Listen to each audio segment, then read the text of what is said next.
Hello, and welcome to this tutorial video on adding evidence cards within your Hapara workspace.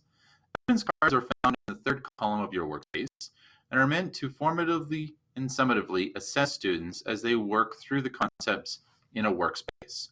To add an evidence card, click on the button at the top of the column. This will open the template for your card. The first thing you want to do is title your card and add a description if necessary. Similar to other cards, you can assign groups to your card. So if we look at the preset groups that we've used in other videos, we're going to assign this evidence card to students working on outcome 1, because this assignment will specifically align with the video tutorial sitting next to it and that outcome. We can also tag evidence cards, and we're going to tag this evidence card with the same red diamond logo that is associated with the video tutorial next to it, so students can recognize that they are linked. Next thing we can do is we can decide that this evidence card will be distributed for 1 copy per learner or 1 copy for the entire group that it's associated with for collaborative learning. Once we're done that, we get to choose the document that is going to be associated with this evidence card. If we've already built a template within our drive, we can go to our drive. We can choose the document that we're going to use for this card, select it, and it'll be embedded within the card. We can set the start date for this assignment and the end date.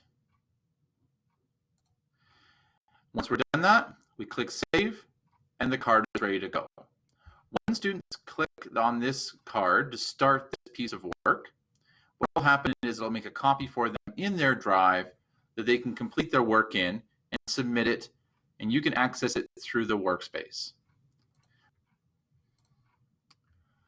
Now, this is one type of evidence card where students can work within docs, drawings, or slides within their drive. Teachers do have a couple other options though. If we click on Add Evidence to create a second card, we'll call it Test Card number 2. Again, we can add a description if we feel it's necessary. We can assign it to specific groups in our class. We can tag it with an appropriate color and logo.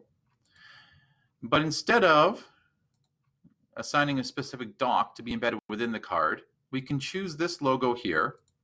And what it'll do, it'll provide a bar or an area where a student can embed a URL or web address to show evidence of their work. This will be particularly useful if a student is videotaping a demonstration of their learning, uploading it to their Drive or YouTube account. They can then embed the URL for that document within this space, and it will be submitted as evidence of their learning. So that is another way that we can be using evidence cards within a workspace. Now let's take a look at a student's view to see what a card looks like on their end.